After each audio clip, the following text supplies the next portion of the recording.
welcome you all with my love and respect. Let you all open all your three eyes. Around 5,000 years ago, at the end of Mahabharat War, the ancient enlightened Hindu civilization consisted of 10,000 Hindu traditions, or sampradayas, that existed in 56 Hindu nations, 200 Hindu kingdoms, 1,700 Hindu provinces that covered more than 6 million kilometers square of Asia. The Supreme Pontiff of Hinduism, SPH, Bhagavān Sri Nithyananda Paramashivoham, is the reviver of KAILASA, this ancient enlightened Hindu civilizational nation. KAILASA is an unbroken cultural, religious, historical, civilizational, and sovereign continuation and revival of multiple of these historical Hindu sovereign states and Hindu ecclesiastical entities. The unbroken continuity of these ancient Hindu nations through KAILASA results in the legal recognition of KAILASA as per the international customary law, particularly the doctrine of continuity. The international law, the doctrine of continuity, implies that upheavals and revolutions within a country, changes in government, territorial adjustments, measures taken during military occupation, or other internal transformations do not negate the existence of the country, do not affect the legal personality and international obligations of the country or state. The Vienna Convention on Succession of States in Respect of Treaties, 1978, addresses these principles of the doctrine of continuity as it outlines international law during situation of state succession or continuation. International law recognizes a state's legal personality by recognizing its identity.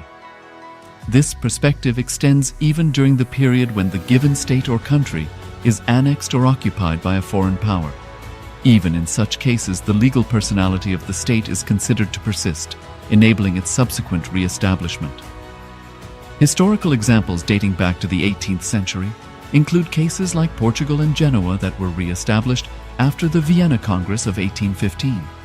More recent examples include countries such as Poland, Ethiopia, Czechoslovakia, Albania, and Austria that were re-established after World War II. Even when a nation is deprived of its territory, the nation continues to exist. Its sovereignty and international legal personality continues to persist. The Dalai Lama, as the spiritual and temporal leader of Tibet, exemplifies this principle. In 1959, the Dalai Lama was exiled and forced to flee. Despite the challenges faced, the Dalai Lama continues to advocate for the preservation of Tibetan culture and garners worldwide support for Tibetan autonomy on the global stage. Similarly, from 1309 to 1376, the Pope of Catholicism had been in exile in Avignon. Despite this, he was recognized as the head of state as well as head of the church and given full privileges of the position after their return to Rome. Even in 1861, much of the papal territories had been lost, leaving the Pope with no sovereign territory other than the papal residence and related buildings. Yet his temporal powers were still acknowledged. He was recognized as a head of state, and later, the Lateran Treaty of 1929 formally re-established papal sovereignty over the Vatican City. The Sovereign Order of Malta further exemplifies this principle, retaining international recognition as a sovereign entity despite the permanent loss of their territory upon Napoleon's invasion in June 1798. Despite such permanent loss of territory, the sovereignty and the international legal personality of the Sovereign Order of Malta continue to persist. Much later in 1894, the order settled in Rome and acquired two properties, the Magistral Palace and the Magistral Villa that received extraterritorial status. Today, the order maintains diplomatic relations with 112 countries, issues its own diplomatic passports, currency, stamps, and vehicle registration plates, and has been granted observer status in the United Nations. All these examples of state re-establishment illustrate the principle of continuity of states, as per international law, that a state's legal personality persists over time. A nation continues to exist even after a complete loss of territory. A far more striking example is of the oceanic countries, which are under the threat of their entire nation being drowned and submerged due to rising sea levels owing to global warming.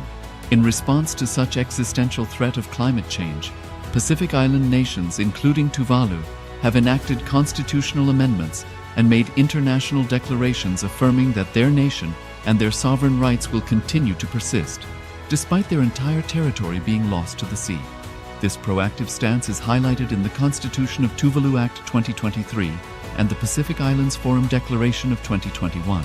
The Supreme Pontiff of Hinduism, Bhagavān Sri Nithyananda Paramashivoham, through the line of succession is the present 203rd Emperor of the Hindu Sovereign Kingdom of Surangi Samrajya. He was crowned on the 31st of December 2004 at the age of 26. Thus, by very same principles of the doctrine of continuity, through which the international legal personality of Portugal, Genoa, Poland, Ethiopia, Czechoslovakia, Albania, Austria, Vatican, Tibet, Sovereign Order of Malta, and several other nations has been recognized despite having undergone a period of exile, annexation, occupation by a foreign power, or despite loss of territory. The SPH Nithyananda Paramashivoham, through well-established legal and historical facts about the Hindu sovereign state of the Surangi Samrajyam, derives all sovereign rights and powers of the royal lineage of the Surangi Samrajyam as its 203rd sovereign emperor, from his inheritance and continuation of the unbroken succession of the kingdom of Surya Vamsa Surangi Samrajyam Sarvanapitha. Surya Vamsa Surangi Samrajyam, through unification with 20 other sovereign Hindu states and sovereign ecclesiastical, historical entities, became part of the United States of KAILASA, which thus became a sovereign, independent juridical state, with the SPH Nithyananda Paramashivoham as the sovereign. Just as how the oceanic nations like Tuvalu have safeguarded their sovereignty from the existential threat of total submersion by amending their constitution and asserting that their sovereignty will persist regardless of the loss of their territory, KAILASA, which is a sovereign continuation of 21 sovereign Hindu states and sovereign ecclesiastical historical entities, is also reviving and continuing the Kumari Kandam Hindu nations that got submerged. As per the doctrine of continuity, these facts imply that the Kailasa's statehood is recognized by international law and manifests as a natural outcome of well-established historical legal facts. Share your time, talent, and treasure. Become part of KAILASA. Sign up as an eCitizen https://kailasa.ecitizen.info.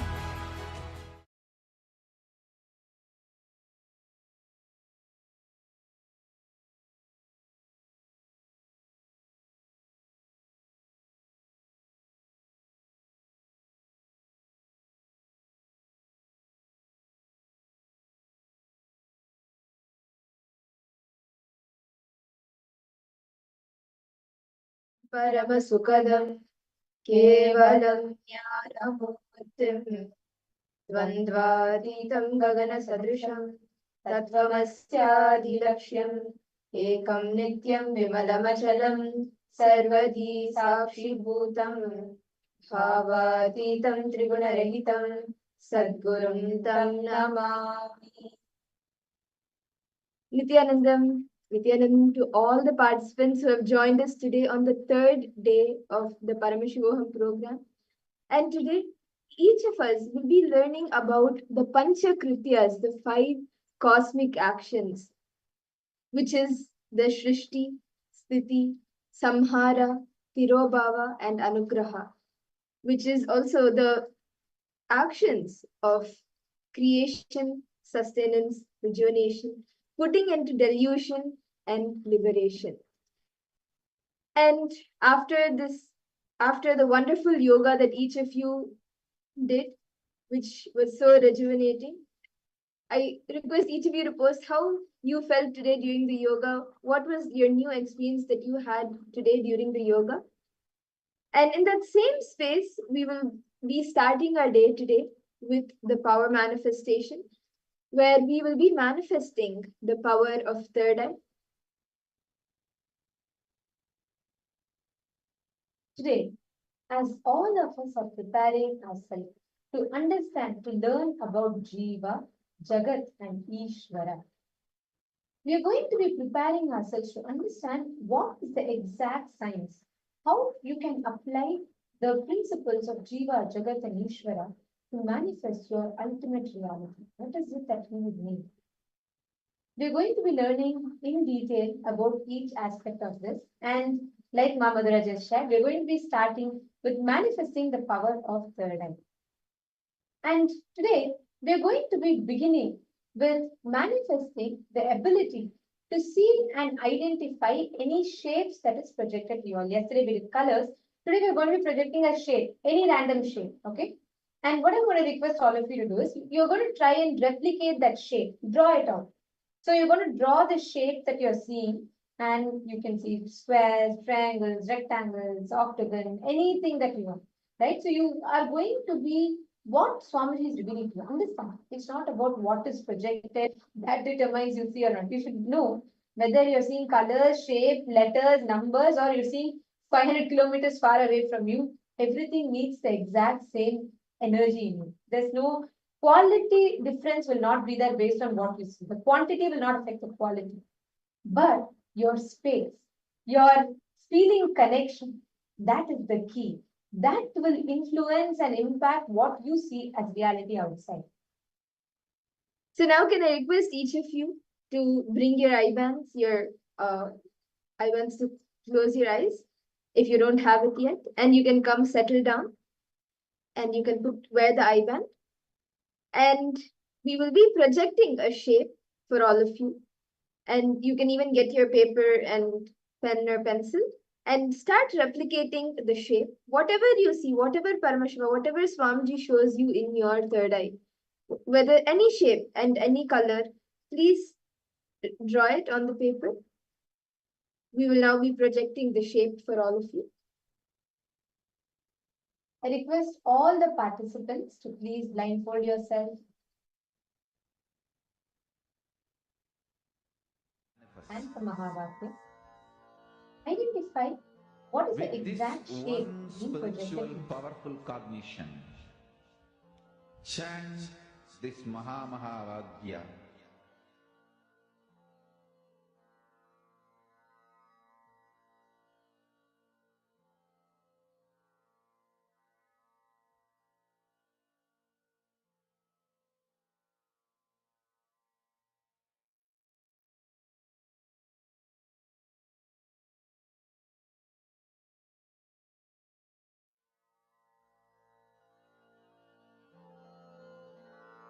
Mahavagya, spiritual lullaby for samadhi, and Suprabhatam, wake up call, wake up song for Paramashiva, for Paramashiva to manifest.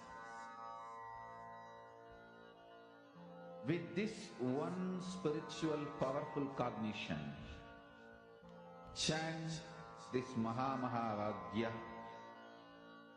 Om Nithyananda Paramashivoham.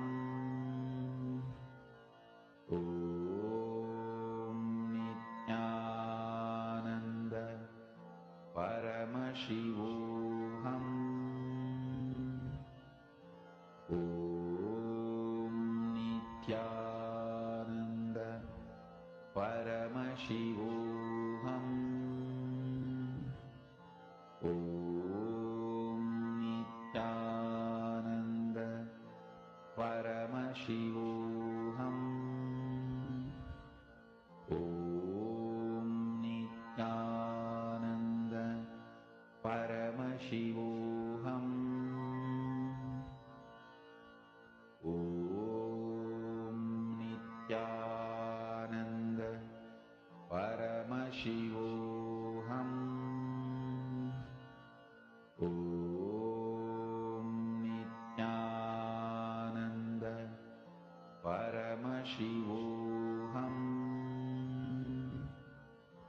Om Nithyananda Paramashivoham.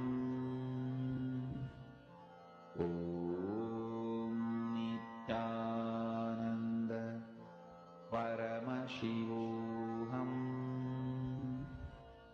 Om Nithyananda Paramashivoham.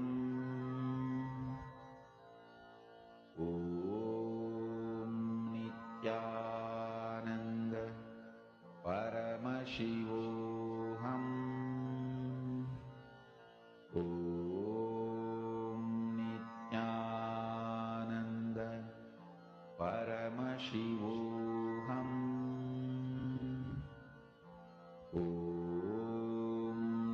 Nithyananda Paramashivoham Om Nithyananda Paramashivoham Om Nithyananda Paramashivoham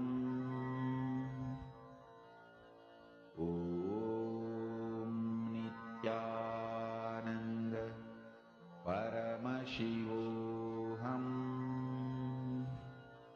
Om Nithyananda Paramashivoham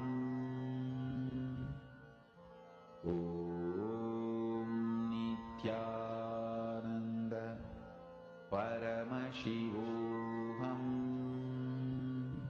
Om Nithyananda Paramashivoham Om Nithyananda Paramashivoham Om Nithyananda Paramashivoham Om Nithyananda Paramashivoham Om Nithyananda Paramashivoham Om Nithyananda Paramashivoham Om Nithyananda Paramashivoham Om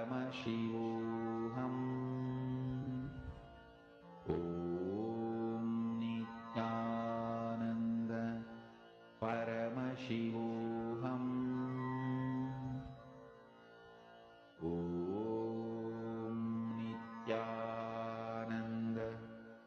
Paramashivoham Om Nithyananda Paramashivoham Om Nithyananda Paramashivoham Om Nithyananda Paramashivoham Om Nithyananda Paramashivoham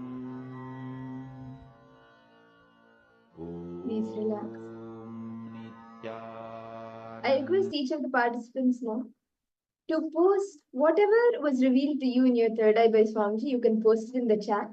What was the shape that you were able to see? And even if you saw any colors or anything else, any size, whatever you saw, I request each of you to detail it out in the chat. And those of you watching us on YouTube, Facebook, and any other of the social media platforms, I request each of you to head to paramashivoham.org and you can click on the register button and join the Zoom as well.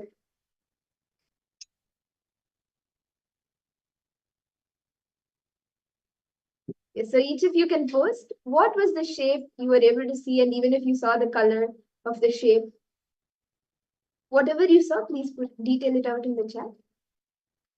Come on, each of you please post every detail what each of you saw and whatever shape appeared to you. Just put the shape. You don't need to worry about anything else. Just put the shape that you saw. Okay. Maestro, you should put, okay. See, Maestro, though, you should focus on more getting to like a precise, exact shape of what you see. Because now you should start getting more and more concise with your answer. Then you will become more confident. Okay, when third eye shows this, this is what it is. This is what is guessing. Right? You're understanding, ma? All right. So now shall we see the answer? The exact shape that was projected to you all was an octagon. So each of you can see it is a pink color octagon. okay. Now let's enter into one more round. Okay.